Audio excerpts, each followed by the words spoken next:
दोस्तों, जब एक घर से बहुत बुरी तरह से बदबू आने लगती है, तो आस पड़ोस के लोग उस घर के मालिक से पूछते हैं कि आपके घर से इतनी गंदी बदबू कैसे आ रही है। तो चलिए आप लोगों को इस घटना की कहानी विस्तार से सुनाते हैं। उससे पहले मेरे चैनल को सब्सक्राइब कर लीजिए। दोस्तों, ये घटना की कहानी राजस्थान के उदयपुर सिटी की है, जहाँ पर एक परिवार रहता था।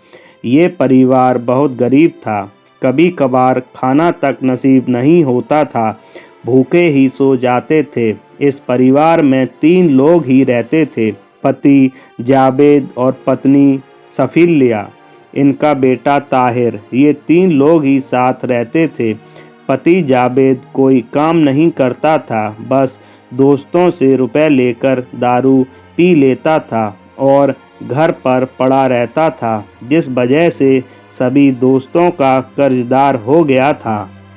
सफिल्या घर घर जाकर सफाई का काम करती थी, लोगों के घर जाकर झाड़ू पोंछा लगाती थी, जिससे घर का गुजारा चल रहा था। और ताहिर छोटा था, 4 साल का। घर के हालात सही नहीं थे। इस वजह से आए दिन सफिल्या और जावेद में अक्सर लड़ाई हो जाती थी। सफिल्या खूबसूरत थी। जावेद जब अपने दोस्तों का लिया रुपए वापस नहीं कर पाया, तो जावेद के दोस्त आए दिन जावेद के घर पर आकर जावेद को गंदी गंदी गालियां देते थे और रुपए मांगते थे। ऐसे ही समय बीतता गया। एक दिन जावेद के घर उसके दोस्त आते हैं। उन्होंने जावेद से अपने रुपए मांगे और गाली भी दी। सफिल्या भी वहीं खड़ी थी। जब जावेद के दोस्तों ने सफिल्या को देखा तो देखते रह गए और जावेद से बोल कर गए कि अगर तूने मेरे रुपए नहीं दिए 1 हफ्ते में तो अच्छा नहीं होगा, तेरी पत्नी को उठा ले जाएंगे। फिर धमकी देकर जावेद के दोस्त चले जाते हैं।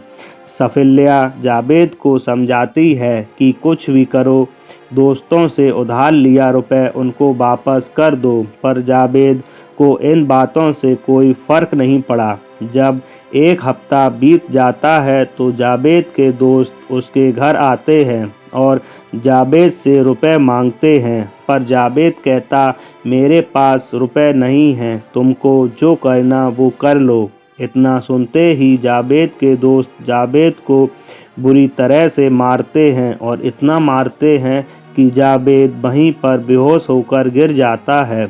जब सफिल्या ये सब देखती है तो उन लड़कों को रोकने की कोशिश करती है, पर वो लड़के नहीं मानते और सफिल्या खूबसूरत थी तो उन लड़कों ने सफिल्या को पकड़कर रूम में ले जाकर सफिल्या के साथ गलत काम करते हैं और जावेद के घर से चले जाते।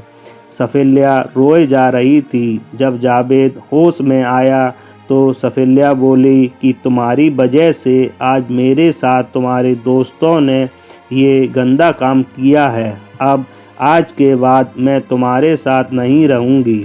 जो अपनी पत्नी की इज्जत नहीं बचा सकता वो पति कैसा। अब यहीं पर तुम रहो और दारू पीते रहो। और सफिल्या उसी दिन घर को छोड़कर निकल आई। सफिल्या घर को छोड़कर निकल तो आई थी, पर अब जाए कहाँ ये उसके समझ नहीं आ रहा था। ऐसे ही एक दिन बीत गया। सफिल्या के साथ उसका बेटा भी था, जो कि भूखा था। भूख की वजह से वो रो रहा था और सफिल्या को भी भूख लग रही थी, पर न ठहरने की जगह कोई नहीं थी और न खाने की। रात हो चुकी थी। सफिल्या भूखी ही अपने बच्चे के साथ स्टेशन पर जाकर सो गई। जब सुबह हुई तो वो घर घर जाकर काम मांगने लगी, पर हर कोई उसको मना कर देता था।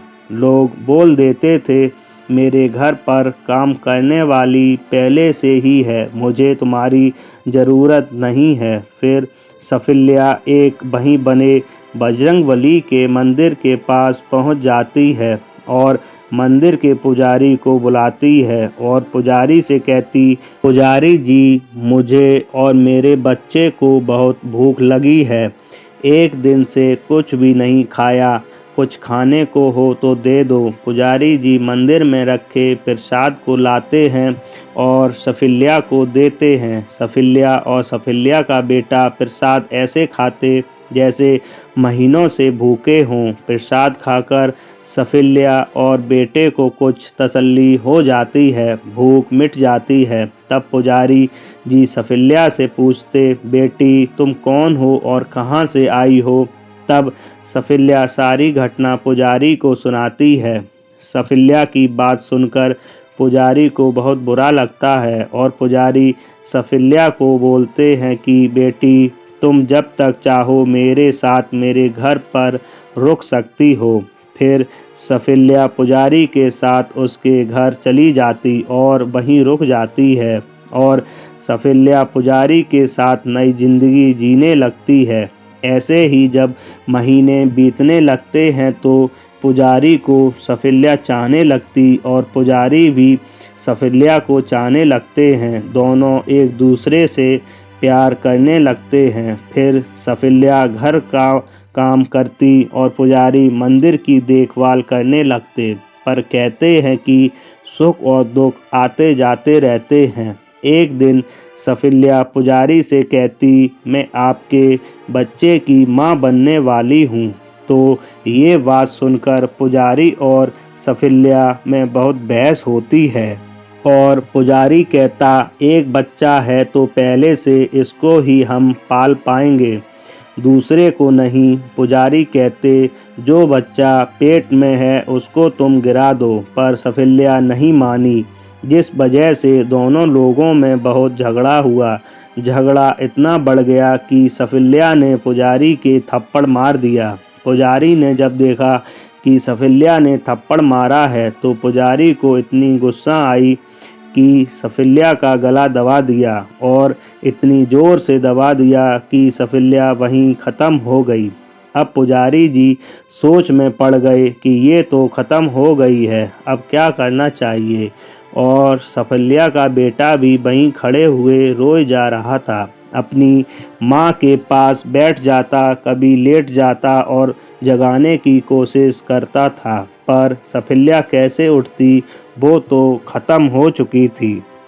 पुजारी ने उस बच्चे को भी गला दबाकर मार दिया। अब सफिल्या और बेटा दोनों इस दुनिया से जा चुके थे हमेशा के लिए।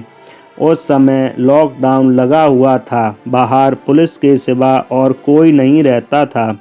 पुजारी जी के कुछ भी समझ नहीं आ रहा था कि सफिल्या की और बेटे की बॉडी को कैसे हटाया जाए।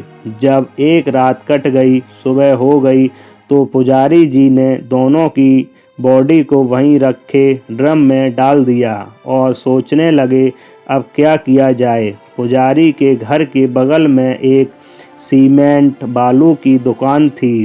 पुजारी जी उस दुकान पर जाते हैं और सीमेंट की कुछ बोरी और बालू की कुछ बोरी ले आते हैं।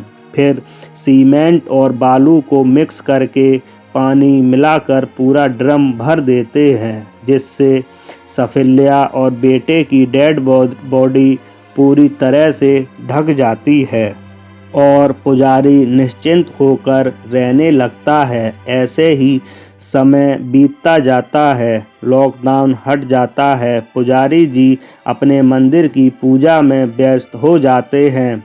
2 साल बाद एक दिन ड्रम अपने आप चटक जाता है, क्योंकि उस समय गर्मी बहुत पड़ रही थी, इसलिए गर्मी की वजह से ड्रम अपने आप चटक जाता है और सीमेंट और बालू से बना घोल भी गर्मी की वजह से चटक जाता है, जिसमें दरारें हो जाती हैं और अंदर डेड बॉडी होती है, जिसकी वजह से बहुत गंदी बदबू आने लगती है। पुजारी जी अब सोचने लगते अब क्या किया जाए, इस बदबू को अब कैसे रोका जाए। ऐसे ही एक दिन और रात बीत जाता। बदबू इतनी तेज होती है कि अड़ोस पड़ोस के घरों तक जाने लगती है। फिर अगली सुबह पड़ोसी पुजारी से कहते, आपके घर से इतनी गंदी बदबू आ रही किस चीज़ की है? तो पुजारी जी कुछ बोल नहीं पा रहे थे।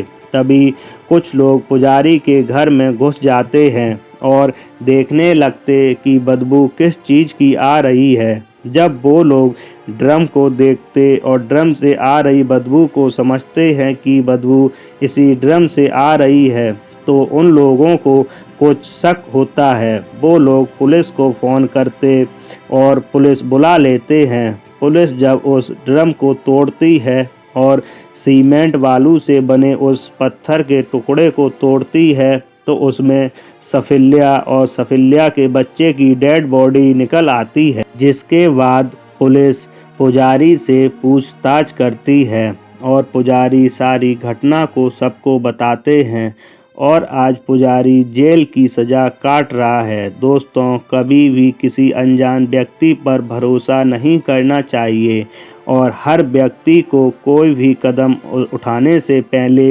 एक बार सोचना ज़रूर चाहिए कि इसका अंजाम क्या होगा। अगर सफिल्या घर छोड़ती नहीं तो आज शायद हम लोगों के बीच जिंदा होती।